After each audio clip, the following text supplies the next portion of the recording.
Hello everyone, in this video I'm going to be teaching you some underlying principles, some basic principles that will enable you to understand the Yoruba language perfectly. There are some rules that guides every languages, and there are some rules in the Yoruba language that you need to know as well that will guide you when you're communicating in the Yoruba language, and especially when you are learning the Yoruba language, so you will not be confused, because every language will say this is the rule.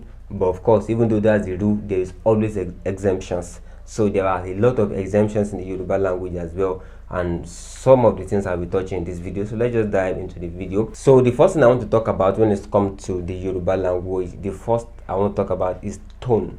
I've always said that the Yoruba language is actually a tonal language. If you do not understand the tone and how to set the tone very well, you will actually have a lot of mix-up. But of course, talking about the tone, it doesn't mean you have to. There are some people who speak Yoruba who cannot even tone mark. For example, it's just like singing a song, like freedom is coming tomorrow. I can say freedom is coming tomorrow. Of course, the way you hear it, you know that, okay, this is not how it's been sung.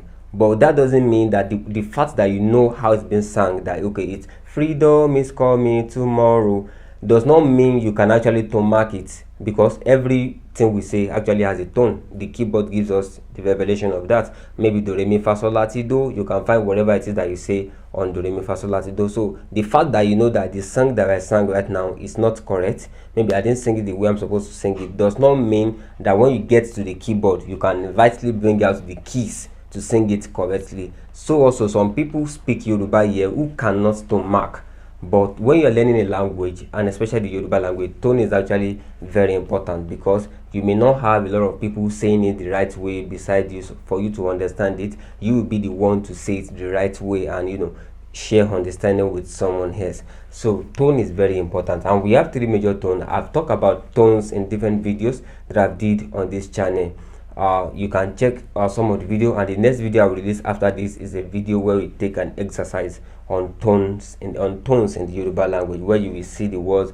I won't tone mark it, you will tone mark it, and then see if you get it. I will tone mark it later on, so you can check that. I will still be talking about some of the other things you need to know, some principles you also need to know, but now I'm talking about tones. So we have three major tones in the Yoruba language, which many people call do, re, mi, and the do is the low tone, re is the mid tone, and mi is the high tone.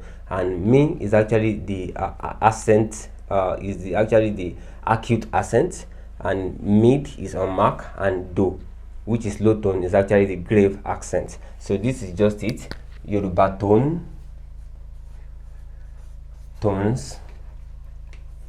do, re, mi, do, re, mi.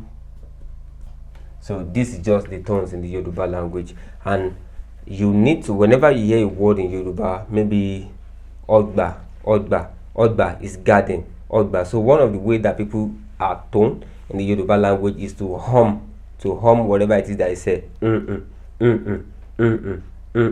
then you choose which one really suits it amidst these three. And when we are toning in the Yoruba language, you tone a vowel. You tone only a vowel. A, E, I, O, or U. These are the words that carry tone in the Yoruba. A,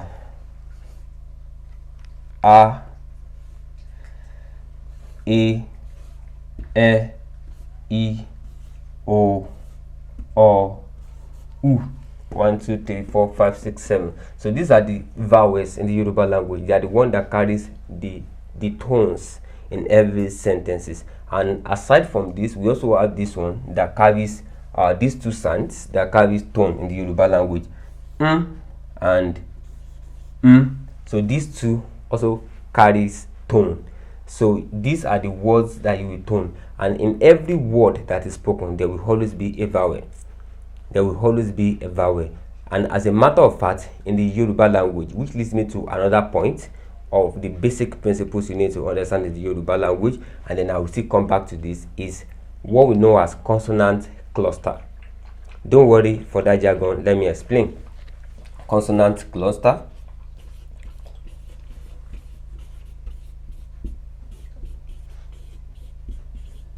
consonant cluster. What consonant cluster simply means is that A consonant cannot follow after each other in the Yoruba language. In English, we may have SS, which is a consonant. S is a consonant. We may have it following each other. We have A, I, O, U as vowels in English. Others are consonants. So we can have 2 consonants follow each other. We can have 3 consonants follow each other. In some rare case, we may have 4 consonants follow each other. 3, 2, they can follow each other. But in Yoruba language, there is no consonant cluster in the Yoruba language. If it's pronounced in the Yoruba language, Yoruba will always bring vowel in between consonants. So English can have mass.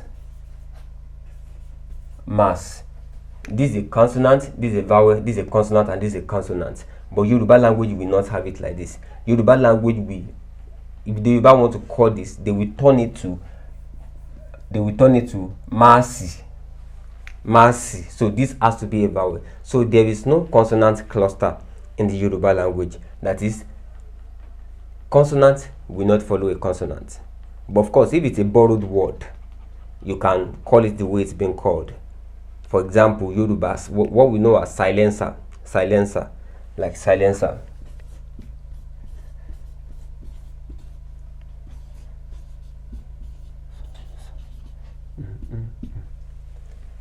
This silencer, it's always attached to a car, a bike, and the likes. Silencer. But Yoruba we call it salesa. But of course, it's a borrowed word, so you shouldn't say salesa. But if you hear it from someone, maybe local people, this is what they will call it. They will call it salesa. But if you want to say it, you should call it silencer because it's a borrowed word. So you shouldn't turn it, confuse yourself by turning it. But if it's actually a Yoruba word and it is not borrowed, because silencer is not a Yoruba word, it is borrowed. So if it's not a borrowed word, you call it the way it's been called. So because in Yoruba language, majorly now people actually mix Yoruba and English. Like, come on, besibe means put it there. Come on, besibe, don't go there. Wasibi, malosibe, come here. Don't go there. Wasibi. So most of the time, people in urban areas actually, whenever they are speaking Yoruba, they mix Yoruba and English together, and this is what we call code mixing. That is mixing 2 languages together. So if it's a borrowed word, you don't need to actually change it, but you should know that is what's obtainable in Yoruba. That every Yoruba words, there is no consonant cluster. Consonants does not follow each other in Yoruba. So now, going back, after explaining this principle, going back to this, you only tone a vowel. So you know that for every Yoruba word, there is a consonant, there's a vowel. There's a consonant, there's a vowel. There's a consonant, there's a vowel. So all the vowel will carry a sound, a tone. And the sound is either going to be do, or re, or mi.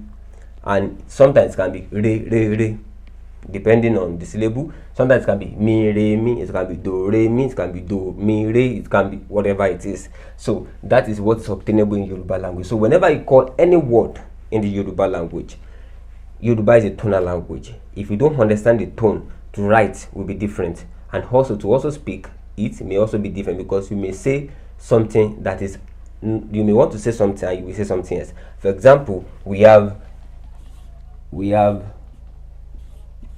ojo.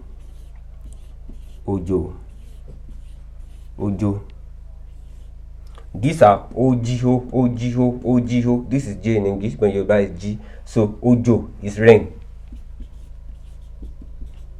and the tone on it is do. It sounds do, ojo. That's how it's been called. Ojo. This is This is re. But you don't need to. It's always on mark. You don't need to mark it. So when you see a vowel that does not carry a tone, you know it is mid-tone. It's not marked. And we have ojo, and ojo is a coward. A coward. That is ojo. And we have ojo. Ojo is a name. Ojo. That is do mi, which is a name. Jo is a name. So that is for that. In the first one I want to talk about, which is tones in the Yoruba language. Tone is important, and tones will be on the vowel or on these two consonants. And in Yoruba language, there is no consonant cluster. That is, consonants does not follow each other. In English now we have this consonant cluster. S is a consonant, T is a consonant, C is a consonant, L is a consonant. But in Yoruba will only be one consonant, one vowel. One consonant, one vowel. So that is what we have in the Yoruba language. And also in the Yoruba language, vowels can actually come. We can have vowel cluster. Mi, ti, ri, mi, ti, ri, mi, ti, ri. For example, let's say mi, ti, I, ri. This is vowel, this is vowel. Mi, ti, ri. Of course, we can divide these sentences into two. Mi, ti, ri. Mi, ti, I, ri. Mi, ti, I, ri. I have not seen it. We can divide this. So if you, this is a little bit complex, a little bit. So I don't want to confuse you because of the level we are discussing. We can divide this. Let me ti, I, ri.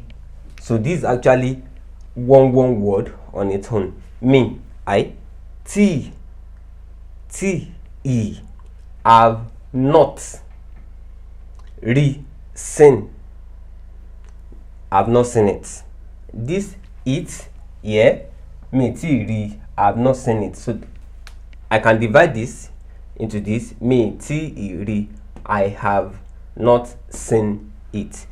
So this is actually one word, but sometimes you may come across something like this and be like, but this guy said it's always one consonant, one vowel, one consonant, one vowel. But I'm seeing consonant, vowel following each other here. You should know that there is high tendency that the words are brought together. They are not actually together. For example, it's, you know, these are together. IT, apostrophe S, they are together, but they are not really together. They are just brought together. So that is for that. So this is for the tone. And then there is something else that I want to explain, which is the word order in the Yoruba language. Word order, how word follows each other. So let me clean my board for now.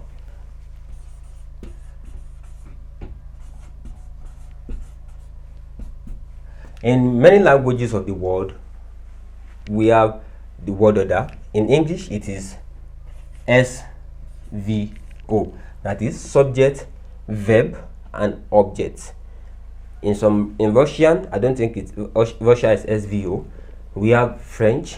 They also have their word order. And English, SVO is I came home. Subject, verb, object. So Yoruba also follows the same pattern. I came home. Mo wa ile ve mi. Subject, verb, object. So this is the word order that we have in Yoruba language as well. But as I've said earlier, in every language sometimes there are exemptions, and the exemptions come in where we want to use adjective. Adjectives like when you want to qualify a noun, you want to describe a noun. For example, white car, brown goat, white sheep. So in English, we may white sheep. In English, let me write it in English. White sheep. But in Yoruba, the noun will have to come first before the adjective. So it will be aguntan.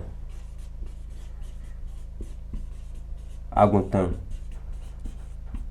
Funfun. This is white, this is funfun. Sheep, aguntan. So that is it in the Yoruba language.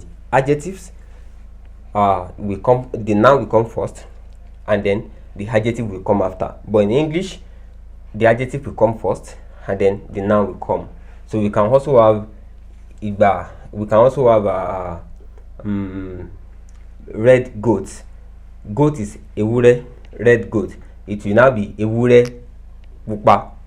Red is pupa in Yoruba. Red is pupa. So red goat will be ewure pupa. So the noun will come first, and then the adjective will follow. And then also, the video that I did on narrative voices, you may be seeing some things like my goat, my house, their, our, is, which are possessive pronouns. That is, they show, that is, they show possession. So when a word is showing possession in English, it will be my house, my house. But in Yoruba, possession, the noun also comes first, just like the same principle. So it will be ilé mi. So their goat, their goat, it will be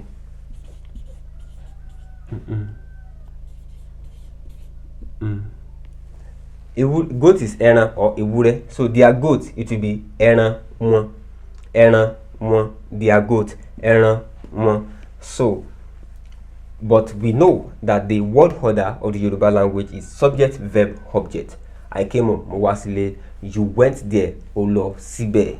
You went there, o lọ síbẹ̀. The word order are correct. But when it comes to adjective, the noun will come first, and then the adjective will follow. And when it comes to possessive pronoun as well, so my house, their goat, the noun will come first, and then the possession, the possessive pronoun, will come after. So that is it for the word order as well in the Yoruba language. And I think I will just leave it at that. Hopefully I will do another video that will talk about some other principles that we have in the Yoruba language. And so that is all I want to talk about. I hope you've been able to learn a lot in this video. And if you want to learn about tone, the next video I'm going to be releasing immediately after this video, I will do the video and then I will release it as a separate video. You can check back for the video. I will talk about tone mark. I will use exercise, real exercise, like I will be showing you, okay, for example, ilé mi, I will remove the tone and then ask you to tone it in your mind, and then probably you will get it, and then I will review the answer.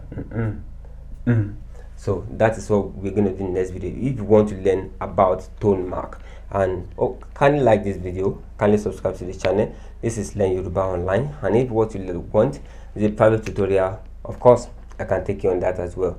So hopefully see you in subsequent videos. This is Learn Yoruba Online.